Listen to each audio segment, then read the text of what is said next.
Boa tarde, pessoal, tudo bom? Espero que sim. Como prometido, fazer uma aulinha aqui para vocês sobre gap, tá? É um complemento sobre força e pressão, uma aulinha que eu postei aí.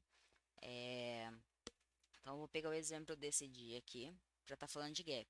O que que é gap? Gap é um espaço, né, entre uma resistência e um suporte, né? É esse vazio, é um gap, né? Então, o gap tradicional que a gente conhece é esse de fechamento, que está aqui, certo? Entre esse fechamento e abertura é um gap que nesse dia ficou aberto. Mas existem outros tipos de gaps que a gente pode analisar, né? Essa daqui era a máxima do dia anterior. Quando o mercado ele abriu acima da máxima do dia anterior, né? Que era um swing. Então, existe um gap entre a mínima da B1, que ela se torna o menor ponto, né? No tempo gráfico menor, e a máxima do dia anterior. Então, esse suporte e essa resistência aqui, ele é um micro gap, certo? Então, o que que acontece? Eu tenho um gap de abertura, eu tenho um gap entre a máxima e essa mínima, eu tenho um gap entre como que eu posso analisar outro gap? Do fechamento com essa mínima é outro gap. Então, o que que a gente vê isso? Força compradora, certo?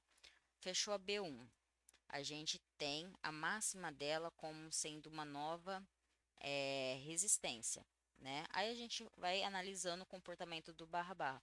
Como que foi as próximas barras, né? Repare que a B1, né, a máxima da B1 nunca foi testada nesse dia, né? Então aqui é um gap aberto, né? Sinal de força compradora. Aí teve a mínima aqui da B4. Ela é uma resistência, né? Suporte, resistência. Então aqui a gente tem o que? Mais um gap aberto, certo? Aí a gente pode ir indo marcando as máximas de cada barra, né? E vendo se esse ponto vai ser testado, né? Aqui na B4, a máxima dela é ela acabou se tornando agora um suporte, né? Que ela foi rompida, né? Porque o mercado subiu, fez um pullbackzinho aqui no tempo gráfico menor, nessa descidinha, e rompeu esse ponto na B5, certo? Então ela se transformou em um suporte. Esse suporte nunca foi testado, então esse gap ficou aberto, né? Tentaram fechar, os vendedores tentaram fechar, mas ficou ainda aberto essa esse gap ficou aberto, tá vendo? Olha a distância. Então, o que que a gente está vendo? Que os gaps na compra está sendo expandido, né? Está ficando aberto. Os vendedores não estão sendo suficiente para estar fechando o gap. A gente aqui tem uma correção meio lateral, né? A gente pode ir marcando as máximas, né? Aqui, ó, ela foi penetrada, então aqui esse gap foi fechado. Aí aqui tem um outro gap, né? E novamente, que nem aqui, ela foi rompida e novamente na outra barra ela não foi retestada, né? A gente sempre olha, por exemplo, o espaço de uma barra com a outra, né? A gente precisa de três barras, né? Então, essa barra aqui rompeu, essa segunda aqui é o gap, e ver se é pelo menos na terceira em diante se existe um fechamento do gap. Ele não foi testado, né? Aqui novamente, rompeu a máxima dessa barra aqui. Essa barra aqui não foi nenhuma outra barra foi é, tentou fechar esse gap, né? Não conseguiu. Na próxima barra, essa daqui, a máxima dela. Nessa barra aqui, né, na barra, deixa eu ver aqui o número certinho que ela é, a barra 15, ela cai um tique abaixo. Quando ela, no mesmo tique, não fecha o gap continua aberto. Mas como ele caiu alguns tiques abaixo, então não ficou gap aberto aqui, não temos gaps abertos. Nessa barra aqui, a gente tem gap aberto. Comparadores voltaram a abrir gaps. Aqui, abriu gap. Para que que a gente usa isso? Para ver que está forte o mercado na compra. Os vendedores não estão sendo fortes o suficiente nem para fechar gap entre barras, né? Então, esse é um tipo de gap, né? Que a gente pode ir analisando e indo marcando para saber quando não operar contra, né? A gente saber força e saber, ó, se tá desse jeito, eu vou operar só na compra, eu vou esperar alguma correção e entrar a favor do, do dos compradores. Qual outro tipo de gap que a gente tem? A gente tem gap de abertura de barra, né? Então, o que que é? Vamos supor que eu queira fazer uma entrada, né? Só que tá alto o preço. Eu posso estar entrando, né, na abertura das barras, né? Então, por exemplo, nessa abertura aqui da B1, ela nunca foi testada. Então, eu tenho esse gap aberto. A B2, a abertura dela é um gap também, né? Não foi testada. A abertura dessa daqui, que foi uma correção, ela foi testada e até rompida, né? A abertura da B4 não foi testada, da 5 não foi testada. Repare, ó, não foi testado, não foi testado. Aqui foi testado.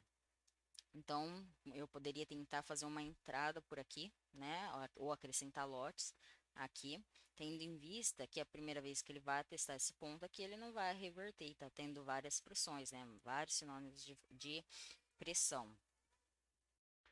Então, a abertura de barras, ele é um micro gap que a gente pode estar olhando, né? Como suporte no caso aqui, certo? Ó, repare, a abertura da 16 não foi testado. Qual outro tipo de micro gap que a gente pode estar olhando, né? Aí para dias mais laterais, deixa eu procurar aqui um dias mais laterais, né? Porque tem dias que, por exemplo, se está muito lateral, ele não busca o, é, a máxima e a mínima, né, para rompimento, mas ele busca o maior, o menor fechamento. Então, ele acaba sendo um micro gap. Então, aqui o menor fechamento aqui, ó, dessa barra, ele foi testado aqui na B5, né? Ele foi testado e depois o mercado andou. Aqui a gente também teve o menor fechamento dessa correção mais profunda aqui sendo testado, né? Não conseguiu aprofundar e reverteu, é coisas para ser analisado também, né? Repare, o maior fechamento, né? O maior fechamento ele acaba sendo uma resistência também.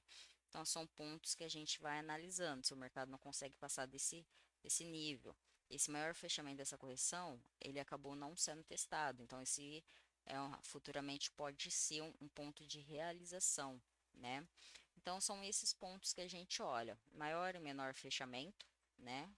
É, aberturas de barras, máximas e mínimas de barras e abertura, por exemplo, o fechamento dessa barra aqui com a abertura e a mínima da B1 é um gap também, né? O gap de abertura, o convencional, né? E tudo isso a gente vai analisando com barra barra, pressão, contexto, né? Espero que essa aula não tem como, num vídeo curto, explicar muito sobre o assunto, mas eu espero que tenha ajudado um pouco. Qualquer dúvida, é só postar nos comentários ou mandar mensagem, que aí eu acabo explicando novamente, tá? Por exemplo, aqui também, né? Só ressaltando, quando ele rompe essa barra 86, né? Nessa barra 87, repare que esse ponto de rompimento ele não foi testado, né? E aí com a máxima da outra barra criou-se um ponto, um gap, né? Então é sinal de força vendedora nesse ponto aqui. Era para ser uma bandeira de alta, mas acabou falhando a bandeira de alta e ainda abriu a pressão vendedora. Então esses pontos é bom a gente analisar enquanto está operando, certo?